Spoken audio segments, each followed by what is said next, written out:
നമ്മൾ പരിപ്പ് വറുത്തതാണ് തയ്യാറാക്കുന്നത്. ഇത് നമുക്ക് ഉണ്ടാക്കി വെച്ചാൽ ചായയുടെ കൂടെയൊക്കെ കഴിക്കാൻ പറ്റിയ നല്ലൊരു സ്നാക്കായിരിക്കും. അപ്പോൾ നമുക്കതെങ്ങനെയാണ് തയ്യാറാക്കുന്നതെന്ന് നോക്കാം. അപ്പോൾ അതിന് വേണ്ടിയിട്ട് നമുക്ക് വേണ്ടത് കടലപ്പരിപ്പാണ്. കടലപ്പരിപ്പ് വെള്ളത്തിലിട്ട് കുതിർത്തെടുത്തതാണ്. ഇത് ഏകദേശം ഒരു 6 മണിക്കൂർ നമ്മൾ കുതിർത്തെടുക്കണം. എന്നാലേ ശരിക്കും ഈ പരിപ്പ് നല്ലതുപോലെ സോഫ്റ്റായി കിട്ടുള്ളൂ. ആദ്യം ഒന്ന് പരിപ്പ് കഴുകിയെടുക്കുക. അതിനുശേഷം വെള്ളം ഒഴിച്ച് അതൊന്ന് കുതിർത്തെടുക്കുക. മിനിമം 6 മണിക്കൂറെങ്കിലും വെച്ച് കുതിർക്കണം. അതായത് സമയം ഉണ്ടെങ്കിൽ നമുക്ക് ഒരു 10 മണിക്കൂർ വരെയെങ്കിലും കുതിർക്കാൻ വയ്ക്കാം. ഞാനിപ്പോൾ ഇത് ഒരു രാത്രി മുഴുവനായിട്ടാണ് കുതിർത്തെടുത്തത്. അതായത് രാത്രി വെള്ളം ഒഴിച്ച് കുതിർത്ത് വെച്ചിട്ടുണ്ട്. അപ്പോൾ പിറ്റേന്ന് നമുക്ക് ഉണ്ടാക്കാൻ പറ്റും. അപ്പോൾ മിനിമം നമ്മൾ 6 മണിക്കൂറെങ്കിലും ഇത് കുതിർത്ത് വെക്കണം. കടലപ്പരിപ്പാണ് നമ്മൾ എടുക്കേണ്ടത്, സാമ്പാർ പരിപ്പല്ല. അതായത് നമ്മൾ സാമ്പാറിന് ഉപയോഗിക്കുന്ന പരിപ്പല്ല. പരിപ്പ് കുതിർത്തതിന് ശേഷം നല്ലതുപോലെ ഒന്ന് സ്ട്രെയിൻ ചെയ്തെടുക്കുക. അതിന് ശേഷം ഒരു തുണിയിലേക്ക് ഇതേപോലെ ഒന്ന് വിരിച്ചിട്ട് കൊടുക്കുക. ഇത് നന്നായിട്ട് ഇതൊന്ന് ഉണങ്ങിക്കിട്ടണം. ഉണങ്ങണമെന്ന് പറഞ്ഞാൽ ഒരുപാടങ്ങ് ഉണങ്ങേണ്ട ആവശ്യമില്ല. ഈ പരിപ്പിലുള്ള ഈർപ്പം മുഴുവനും മാറിക്കിട്ടിയാൽ മാത്രം മതി. ഒരു 5 മിനിറ്റ് നമുക്ക് ഇതൊന്ന് ഇതേപോലെ തുണിയിൽ വിരിച്ചതിന് ശേഷം വേണമെങ്കിൽ ഫാനിൻ്റെ അടിയിൽ വെച്ചാലും മതി. അതല്ലെങ്കിൽ വേറൊരു തുണി ഇതിൻ്റെ മുകളിൽ വെച്ച് ഒന്ന് തിരുമ്മിയെടുത്താലും മതി. ഇതിലുള്ള ഈർപ്പം മുഴുവനും മാറിക്കിട്ടിയാൽ മാത്രം മതി. ഇതേപോലെ ആക്കിയെടുക്കാം. ഇപ്പോൾ നന്നായിട്ട് ഡ്രൈ ആയിട്ടുണ്ട്. ഇതിലൊട്ടും തന്നെ ഈർപ്പമൊന്നുമില്ല. ഇനി നമുക്കിത് വറുത്തെടുക്കാം. ഈ പരിപ്പ് വറുക്കാൻ വേണ്ടിയിട്ട് നമുക്ക് എണ്ണ ചൂടാക്കാൻ വയ്ക്കാം. എണ്ണ നല്ല ചൂടായിരിക്കണം.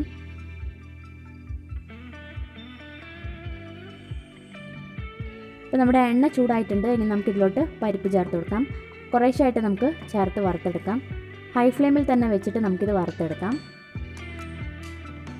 പരിപ്പ് നമ്മൾ ഇട്ട പാടെ തന്നെ ഇതേപോലെ ഇങ്ങനെ പതഞ്ഞ് വരും. അപ്പോൾ ഈ പദം മുഴുവനും മാറിക്കിട്ടണം. ആ ഒരു സ്റ്റേജ് ആവുന്ന വരെ നമ്മൾ ഇതേപോലെ തന്നെ ഇട്ട് വറുത്തെടുക്കുക. കുറച്ച് സമയം കഴിയുമ്പോഴേക്കും പരിപ്പ് ഇതേപോലെ മുകളിൽ പൊങ്ങി വരും.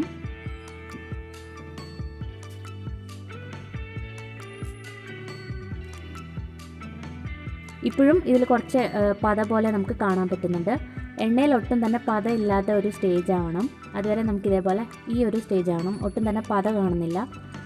ഇനി ഇതൊരു 2 മിനിറ്റ് കൂടി വെച്ചാൽ മതി. ഈ പരിപ്പിൻ്റെ നിറം കുറച്ചൊന്ന് മാറിക്കിട്ടണം. ഒരു ലൈറ്റ് യെല്ലോ കളർ ആവുന്ന വരെ നമുക്ക് വറുത്തെടുക്കാം. അതിൽ കൂടുതൽ സമയം വെക്കരുത്, പിന്നെ പരിപ്പ് പെട്ടെന്ന് തന്നെ കരിഞ്ഞു പോവും. അപ്പോൾ ഇതിപ്പോൾ ആയിട്ടുണ്ട്. നമുക്ക് ഇതെടുത്ത് മാറ്റാം. ഇതേപോലത്തെ വലിയൊരു സ്ട്രെയിനറും കൂടി ഉണ്ടെങ്കിൽ പെട്ടെന്ന് തന്നെ നമുക്ക് ഇതേപോലെ എടുത്ത് മാറ്റാൻ പറ്റും.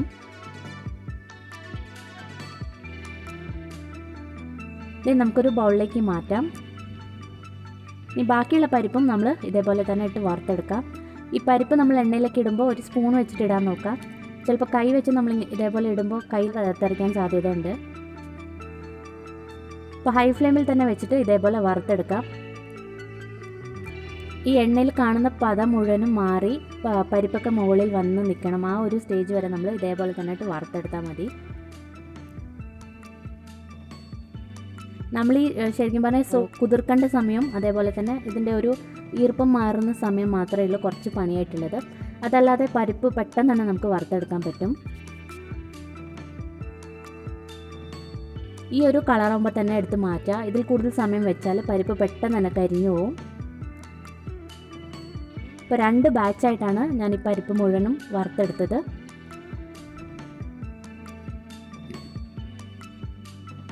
ഇനി നമുക്ക് കുറച്ച് കറിവേപ്പിലയും കൂടി ഈ എണ്ണയിൽ തന്നെ ഇട്ട് വറുത്തെടുക്കാം.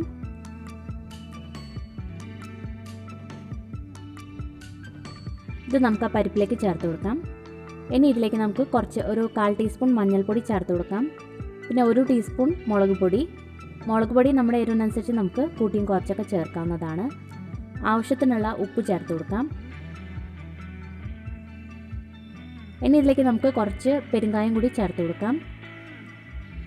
നമ്മൾ സാമ്പാറിലൊക്കെ ചേർക്കില്ല, അതാണ് പെരുങ്കായം. അതും കൂടി ചേർത്ത് കൊടുക്കുക. ഇത് ഓപ്ഷണലാണ്, നമുക്ക് വേണമെങ്കിൽ ചേർത്താൽ മതി. അതല്ലെങ്കിൽ വെറും ഉപ്പും മുളകും മഞ്ഞളും മാത്രം ഇട്ടാലും മതി. അങ്ങനെയും നല്ല ടേസ്റ്റി ആയിരിക്കും ഇത്.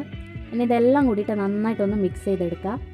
ഈ കറിവേപ്പിലൊക്കെ ജസ്റ്റ് ഒന്ന് സ്പൂൺ വെച്ചൊന്ന് പ്രസ് ചെയ്ത് കൊടുക്കുക. അപ്പോൾ ഇത് പൊടിഞ്ഞ് എല്ലാ ഭാഗത്തേക്കും ആയി കിട്ടും.